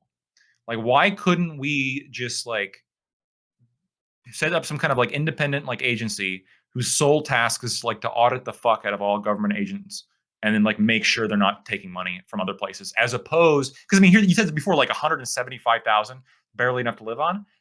I don't know about that. No. For their needs. You said for their needs is what you said. Yeah, you are a literal representative on a federal level, right? You're flying from back and home. You actually have to maintain 2 residencies, one in DC, one not. So like, why don't we just like have here? We have like a residence in DC, like an apartment, a shabby kind of apartment already paid for you. Yeah. So part of the perks of the job is that you get some shitty apartment. Okay. And also another let him go. Oh my God. Another perk of the job is you get a shitty, uncomfortable plane seat in a 3rd class where you belong, while you sit with the rest of the people that voted for you. Get the fucking stool. You don't get to sit in the first class with the fucking stool, and you sit with the rest of the people, and you get the wing. You're not even allowed to sit in first class, and then you get all these restrictions like what stocks you can buy. There's all these restrictions, and you sign up for that when you go to get elected. Why not have that system as opposed to like, we're going to give him $1 billion a year, so maybe he'll be less tempted? I feel like now you're talking lactoid. Yeah, speaking my language. Okay, I'm a little disgusted because there is a level like of incentive here, right? So I want to take your argument here, and I kind of want to flip it on its head, but fall with me, right? So you're of the more experienced citizen approach the framers put in. It's like, go out in the world, go learn something, go participate, and then come in and do it. Under that, I have no problem with that, but that's largely what we don't see, and we'll get to that here in a second, is that the issue with those folks is the day we know why they don't show up. This job fucking blows. And now what you're advocating for is, at least, I don't know if you're advocating for this at the same time, is that now you want to put them in the back of the fucking plane. You want them to have no perks at all. Like, why would anyone of fucking measurable competence want to ever do that job? You will select for the worst. You're getting of the paid. worst. No, hold on. That's not the worst. That's not true. What he said. No, that's not what I said. No, we're selecting. No. Twitch streamers. You will be elected. Let him reiterate his point. Well, I mean, some Twitch streamers probably do better than some politicians today. But what I'm saying here is, that we're not going to be selecting for those people. We're going to be selecting for people who have a whole bunch of money built up over a career that can live off that. They're obviously still going to get paid for their work, right? And they can use that money for their primary residence, or buy whatever shit they want, or they can do that shit. But they're already they're older on in life. They've had a successful career. They've contributed to the community, and now they are granted the privilege of governing people. And the fact that we want to, well, first of all, I'm not convinced that that my system is less efficient than just paying them to get rid of the corruption. But the other thing is, I feel like you're not factoring in the real cost of paying. These people get paid a fuck ton of money as it is currently. Can you if we start paying the president $1 billion a year, like you suggested? I think a That'd billion. be insane. Like, I want to disentangle myself from Tiberius' $1 billion take. It's a little much. We That's can look a at lot the of money. details. That's We fine. can, You can. we can look at the No, details of honestly- how much, right? But my point here, my advocacy here, is that one of the primary reasons a lot of these politicians will take money from corporations and things like that is because we do not pay them enough Audit for them. the talent level, Right, right? you audit them. No, this that is isn't not illegal. it whatsoever. That is not it whatsoever. The It should reason be. they're taking money is Okay. because they're trying to maintain money for the next election. They're trying to maintain their power. That is the reason they take money from corporations. That is the reasoning for that. Right. That's also why the incumbency rate is so high. It's not because they're not getting paid enough for their talent level. That's a load of Well, shit. they are They're- but they're being paid by the corporations. They're not being paid by the U.S. government. So when it comes down to it, when the rubber meets the road, they're going to turn You know to where the daddy money for the corporations is and not going? daddy It's going voters. towards re-election efforts.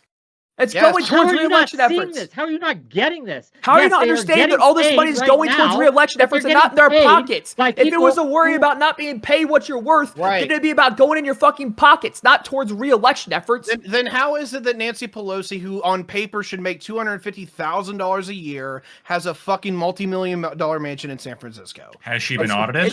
She's it's- just so talented. It's clear no, her no, talent no, just no, shines okay, through okay, the so no one, screen. no, Her so husband- I'm not, she does insider trading. so I'm not, That's all it so is. Insider yeah, so trading, right? what- That's what needs so to be cracked her- down on. Insider trading. For don't one, disagree yeah, with that, for but- one, her husband does insider trading. For two, Nancy Pelosi also has a lot of paid appearances. To where if Nancy Pelosi appears somewhere, it's more than oftentimes paid. So she is paid to appear here, paid to appear there. This isn't the corporate money we're talking about. The corporate money is behind the scenes, and that is used mainly for re-election efforts. Oh my God. Okay, So first let me of all, let me it's- let me it's- let me say this. Let me say this. Let me say this. Go on. Tiberius D is arguing something that I obviously fundamentally disagree with. But the problem is that our current U.S. spending is almost $6 trillion a year once you add in entitlements and all of those other debt that we have. So paying each politician in the Senate and Congress and like in the cabinet and the president $1 million a year wouldn't even change that percentage in a meaningful way, because most of us don't realize, we can't even conceive how much money is fucking stolen. The overwhelming amount of money that is taken out of every American's pocket to fund shit really does show that you could pay each politician $1 million a year and you wouldn't even fucking notice the difference. When politicians argue about the debt, and when they argue about how much money we should be spending, it should be noted that like 82% of our spending is entitlement and like 8 is debt. We're talking about less than 10% of the money that we spend is what they're bickering back and forth about, because every politician is a pussy and won't say what needs to be said, which is that we're going to crash as a country, and we're all going to crash and burn, and the dollar is going to be worthless unless we get rid of Medicare, Medicaid, and Social Security. Next, I would like to deposit a little bit of an olive branch here that my streaming partner talks about. I believe, as my streaming partner regularly brings up, that congressperson should be given an apartment and they should live in barracks that are left up to the exact same standard as everyone in the United States Army. And if they don't fucking like it, they can vote to make those barracks better. The third thing that I would like to say is all of you can go fuck yourself, because democracy is tyranny. There you go. I love you, Scott. All right. And with all of that stolen fucking money and tyranny, why is it that crazy that people want to film where people are dropping off their ballots to make sure ballot harvesting isn't going on? It's not that insane when you realize that the damage that government is doing is orders of magnitude worse than the police do in inner city communities. Look, all right, just two things on that is that regarding how much we spend, it's fucking ridiculous. And even if we gave the president of $1 billion, even congressional payments to the point where I'm advocating for, where the president gets $1 billion and like representatives and senators get like 20 million, like still would be a fucking drop in the bucket. So I'll agree with you on that. We spend way too much fucking money. But I do want to go back to career politicians with Lactoid. Like, first of all, when it comes to the experienced citizen motif that the framers even wanted, right? Number one, why don't we have that at all? We fucking don't, right? Most of these people are career politicians, like straight out of the gate. It's too profitable. That's the problem. It's too Wait, profitable. you're actively telling me that government is too profitable. Yeah, well, so these specific like governance positions, yeah. Well, because first of all, they're pulling in large salaries. They are, but the other issue is insider trading. Lining their pockets with like hidden money, like this kind of shit. They and the government, like the IRS and other from like government agencies that are like supposed to stop them, don't because well, hey, they're the government. This is an issue with the fucking government. There needs to be like a better check and balance system where these fuckers get audited like yearly. Fuck it. No, they're just the FBI is just too busy making sure they infiltrate protest movements so that they can have another January 6th. Like, do you agree with me? Like insider trading, there is no. I would be in favor of like if you get elected, if you volunteer to get elected, you shouldn't own stocks like at all. That shouldn't be a thing that you're allowed to buy. Will we combine that with the higher base salary that Tiberius? Like if no, you wouldn't need to. Okay, like wait. Again, if you're taking away all the benefits and you're all the benefits, it's 170,000 salary. That's again not competitive with private positions. You shouldn't. We shouldn't be getting people to. We shouldn't. The people that we want like to be running are people who have the careers behind them, not people who are like competing to get private positions. Great. So we have a government of geriatrics. Oh wait, we already have that now. Yeah, we do. You're in favor of career politicians like the people and Nancy Pelosi you brought up a couple times. Geriatric? Come on. Yeah. Well, I am for younger politicians. Right? I am for more talented politicians. I'm for people who deserve, right? Who deserve higher salaries, right? And that's who I want to have elected. Lactoid don't deserve is shit. For Lactoid for the old guard. Right. Fucking put them under the prison. Every goddamn politician, they're fucking criminals. Wait. There are so wait. What are you talking about? I even got half of the fucking panel to admit that they're criminals. No, they are. They need more money now. Well, yeah, they are for sure. Like, and it's awful. But like, Wick, I don't know. I don't like this idea of like these fresh-faced kids like with no experience like coming in like and then having a career and then having a career for like 40 years. Oh fuck, they're like multimillionaires now. Term limits. Oh, but it turns out like they all had fucking stock options. I'm cool with hard term limits. I'm cool with that. I'm okay with a lot of the things that you want to add, right? Like getting rid of insider. So why then we don't need to pay them a lot because they're only going to be there for 4 years. No, but that creates another problem, which I'm trying to solve by upping the salary. Because if you just take away all the benefits, no one's going to want to do your shit system. Really? Because the problem. Have you seen the fucking Republican primary? You think the problem is too many people? Like. Okay, I'm on Wick's side of this, but like, Lactoid, I gotta ask you, like, there is a level of competence in like anything, right? But when you actually look at your representatives, what kind of competence do you see, and how fucking competent are they? Because apparently, this is where me and you, I guess, just disagree. Almost everyone that I've seen in DC is a fuck up. Right? These are people who literally turn into like crony capitalists and shit because they couldn't make it in the fucking market. Yeah, they couldn't. Crony capitalists. Earn those high-paying positions, so they pick the lesser, more corrupt positions. No, but they're making more money though. They're making way more money than like their private counterparts in Congress. No, they're fucking not. You said Nancy Pelosi makes all this money and lives in a big ass mansion. You don't think her politics and like her insider trading and shit doesn't have anything to do with that? I'm sure that it does, but if you actually look at someone like Nancy Pelosi versus, say, someone like Bob Iger, right? Bob's fucking making way more goddamn money than Nancy ever fucking. I don't know why you guys don't aren't taking into account the revolving door of government, right, into private industry. So people like leave and they that's usually the bureaucracy. That's not usually elected officials. Elected officials as well. That also happens. I agree with you. Like the military bureaucracy, like makes big bank. Or how about Ron Klein? How about Ron Klein? Right? Like that's the person. That's the person that's really running our government. Because if anybody thinks Joe Biden's making decisions, you're a fucking idiot. Right? I know. The guy can't figure out what ice cream he wants to eat. Okay, well, and even if he can, he needs a fucking handler so that he can pronounce the name correctly, or he's going to get the wrong fucking ice cream stuttering through it since he has such a hardcore stutter. No, Ron Klain, what does he fucking do? Oh, he was the White House chief of staff of Obama for the vice president. He was the chief of staff for Al Gore, and he was the chief of staff for Biden again. What did he do when he wasn't chief of staff? Oh, he was working lobbying for oil companies, and he just happened to be the guy that was in charge of the Solyndra scandal. These people are all fucking corrupt.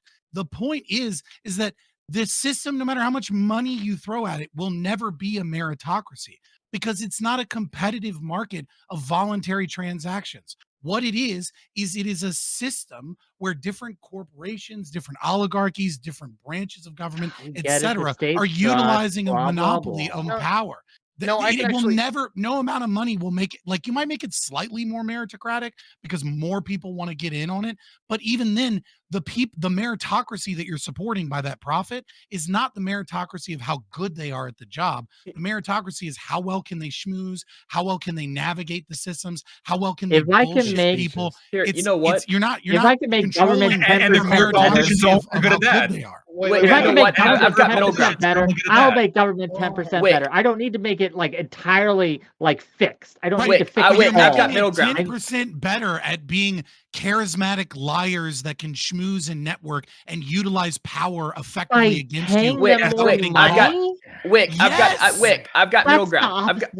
I've got middle ground here. They're representatives, so there shouldn't be a whole lot of pushback with this one because they are representatives. So what happens is they have a guaranteed salary rate, and at the end of each year, the voters of their district vote on how much they get as a bonus. and if they did well, they'll get a good bonus. If they did well, they'll get a good bonus. If they didn't do very good, you know what? You're probably not getting a bonus this year. Do you know how hard it's almost like if you actually made it voluntary, no one would fucking do it. Wait, do that, but with their whole pay. I'm okay with that. all right, fucking $0. They can eat at the end of the term. I know it's Mimi. It just make them eat at the fucking chow hall. I don't give a fuck. They're all pieces of shit. If you let the people, anyway. Okay, all right. So we've gone overtime. I'm gonna respect everyone's schedules here. Wait, we're not gonna talk about blockchain voting? We can. Oh my god. No. We can talk about that either like separately. I can write it down as a topic next week. Yeah, we can write it down as a topic. And then I gotta give you guys all wrong about the blockchain. Blockchain. I'm writing it down now. Blockchain. Awesome. Voting. Option. All right, there we go. Locked in. Criminal justice on the blockchain, right? All right. Thanks so much, everyone. We are going to continue on to our open welcome panel after this, so stick around. The stream isn't done. We have more content for you, so stick right there. I'm just going to give an outro to all these great people who decided to come down and be a part of this. So, stick around. Oh, hit the follow button. Follow button, you haven't done so yet. Hit that follow button in case. Oh, shout out to Erudite for the raid. That was awfully kind of her previously. But yeah, hit that follow button if you haven't done so yet. If you've been enjoying this content. Social and chat. For our social media, we got Twitter, Retweet, Discord, where we do everything, including open welcome panels. Up next, TikTok and YouTube. Like, comment, subscribe. All right. So we'll start with Ty. Ty, thanks for being here. Ty, thanks for coming through, buddy. Have you done something with your hair? Is your hair different? My hair is different every time I'm on camera, man. It's just crazy. All right. I wish I could keep it static, but I can't afford a good barber every now and again. It's just inflation is real, folks. Inflation is real. All right. So just for the outro here, I got a little bit too much to say, but number one, thank you for letting me on short notice. It became available. So thank you. And it's good to be back. When it comes to my closing thoughts and outro is simply this. I think there's generally two theories here. One is like the civil servant, which is kind of what the framers did, where, you go earn your spurs in society, you do well, and then you go to, before you retire, you basically put in your last 5 years, 10 years, what have you, in public service. It's a great idea. But I think this is the situation that we kind of have got to the point where that's not really feasible right now. And you've got to kind of revamp the system to do that, because the other side of this is that you have political elites and political masters who will kind of craft the system in the way that they need to. And the reason why you have that is ironically enough, because of what Fabian's got to. The government's fucking huge. And to even understand an iota of how to run that motherfucker is that you've got to be an expert. This is why you've seen AOC go from a person of hyper zealotry to a person that is slowly getting more moderate as she's been a part of the system. She now realizes that you have to cut bread for a lot of fucking people if you want to get a goddamn thing done. And I give her credit for that. So the problem that you have here is that either you have a system to where you go, hey guys, I need to have you vote for me, but the only people in the game in town are rich folks and corporations, or you need a third option. You need to give people who are poor, who are already getting taxed to fucking death, an option to have their representatives say, you know what, I don't need that money. Because that's all it comes down to, is that if you have no option, if you have no out, then it's just going to be the richest people playing in the game. Period. So I'm Tiberius D. I largely talk geopolitics, and what's going on in the rest of the world is scary. If you think America is looking bad, you all should take a look at Iran. You all should look at China, and particularly what's going on in Russia. And I talk a lot about that over on my channel. That's Tiberius D on YouTube, Twitch, and TikTok. Thank you for the wonderfully long outro. I hope we can talk about it later, particularly with you, Lactoid. But we'll catch you all soon. Oh, we're talking about long outros. Like, be prepared for fucking Scott. Let's Ty, I thank you for coming on, and I really liked how animated you were today. Right, I wish we get more of that out of you. Like, so putting up the good fight, or I don't know, nonsensical fight, because of what we talk about here. But thanks so much. Seriously. All right, let's go to Wick. Wick, thank you as well for being here. Thank you for inviting me on to your panel space previously. I did have a lot of fun there. So yeah, it was really exciting. Yeah, well, Tiberius is animated because he has that Wickspiration going on, right? Like he's on the side of the Wick, the righteous, the based, and so obviously it energizes. Right really does make might in these spaces. But I just want to say thank you for inviting me on, and thank you for coming on earlier. For those of you who don't know, my name is Wick. I run the Death of Certainty show, which you can find at twitch.tv/Death of Certainty, all one word, where we go and we discuss all sorts of topics. Today we discussed with Chud Logic, Erudite, PrimeCayes, Stabby, Kevin Logan, and a couple others about incels, right? Just one other. Portland is burning. And what they're Portland is burning. Sure. Portland is burning too. I love you, Portland. Please don't be mad at me, right?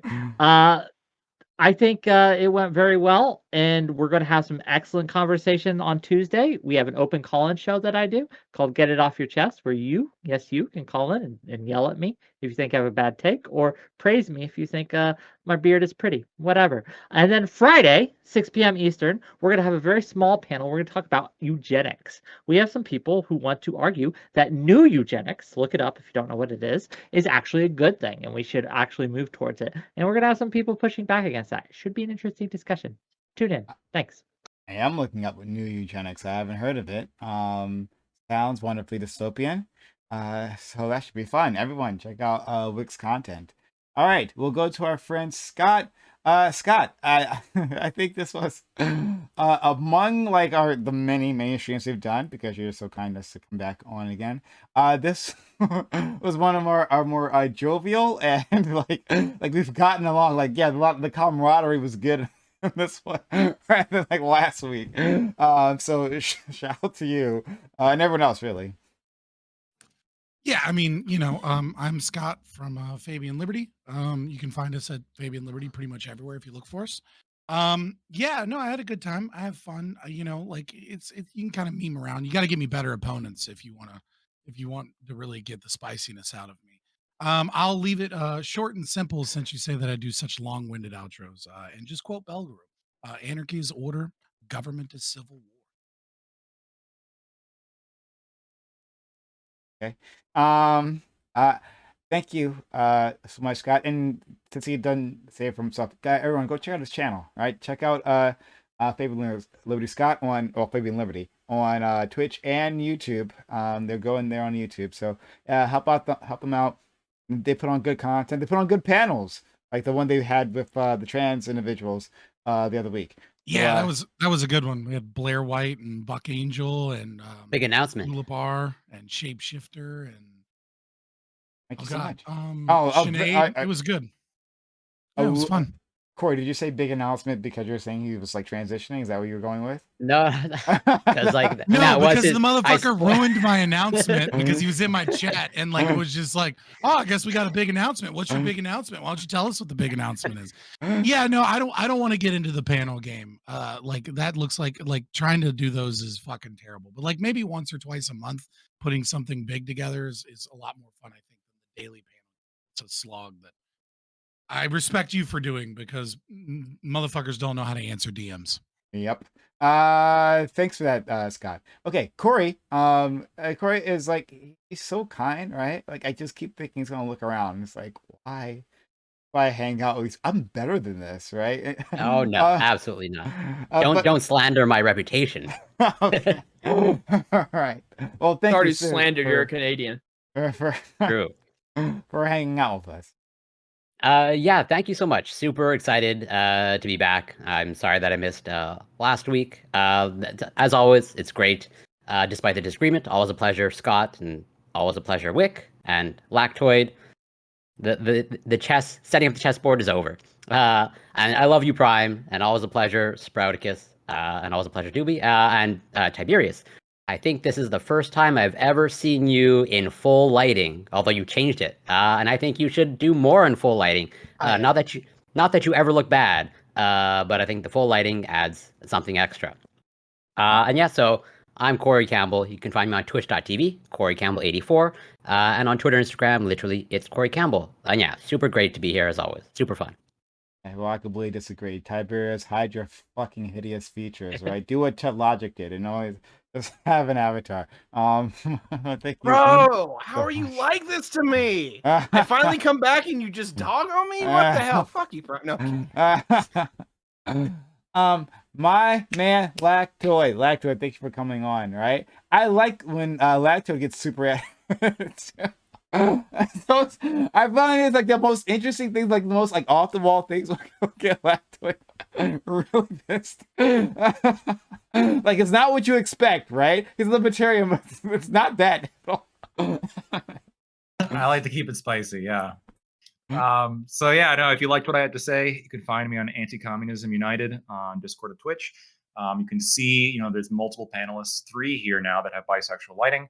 I will always have straight lighting, so not going to be a problem here. So tune on in. Absolutely. Thank you so much. Okay. Sprouticus, thank you as always for coming on. Sprouticus was at work. He didn't get to see my message until very late, but he still wanted to jump in. He still wanted to be a part of this. And I really appreciate the enthusiasm. Like, it means a lot. It actually really, really does. So thank you, Sprouticus, for joining. Yeah, not a problem. I really appreciate it. And unlike Lactoid, who evidently has shitty lighting and decides not to want his background to look good at all, he also decides to ignore flag codes. So if you want to see the actual American patriot, go check out these Sprouticus instead of having a flag behind you that should be retired. It's tea-stained. Yeah, I think if we've learned anything today, it's these 3 very simple ideas. 1, that airplanes should now have stools that you pay for if you want a cheaper seat. 2 is that blockchain voting, that's the way to go. And then 3 is that politicians get their either salary or bonuses voted on by the voters. That way the voters depict how much their representative makes. So yeah, those are the 3 things. Those are the 3 major takeaways we've had from these panels. Oh, and they've all come from me. So I'm glad everyone else is here to experience it. So organ harvesting, totally fine. Okay, yeah. So is voter harvesting, but like we didn't get to that. All right, vote harvesting is actually really cool and very helpful. All right, putting it out there. Don't let the name scare you. All right, let's go to our friend Doobie. Doobie, thank you for being here. Like it was really good, especially the first topic. Love the fight that you put up and the spiciness you bring to my community all the time. Thanks so much, Doobie. Yeah, thanks for having me. I'm Doobie. I help run the politics server on Discord, discord.gg/politics. Don't watch Black Adam. It's really bad. The Rock is a terrible actor. They should just shit can the entire DC universe. Yeah, I was really disappointed. Like, I didn't see it. I was going to like a Friday. Like, I was thinking of making that happen, but like scheduling got in the way. And then later on, I'm hearing the reviews, and they are just awful. There is nothing. There is no one of the lowest redeeming rated quality to this. The DC entire movies. thing is just cheesy as fuck. Terrible storytelling. Terrible characters. It was really bad. But here's the thing: Black Adam is a great character, right? He's a great character to build a franchise off of. But looks like they just botched it. And they fucked it up massively. Yeah. I heard the action was good at least, but I don't know if that's true or not. Okay. Thanks all for being here. Much appreciated. We are going to go into a walk-on panel right after this. Anyone here can, but if not, that's okay. Thanks for spending your time, your energy, your knowledge, and your passion for my community. I know they appreciate it just as much as I do. Have a good one. Bye. Bye. Always a pleasure. Lactoid. All right. That was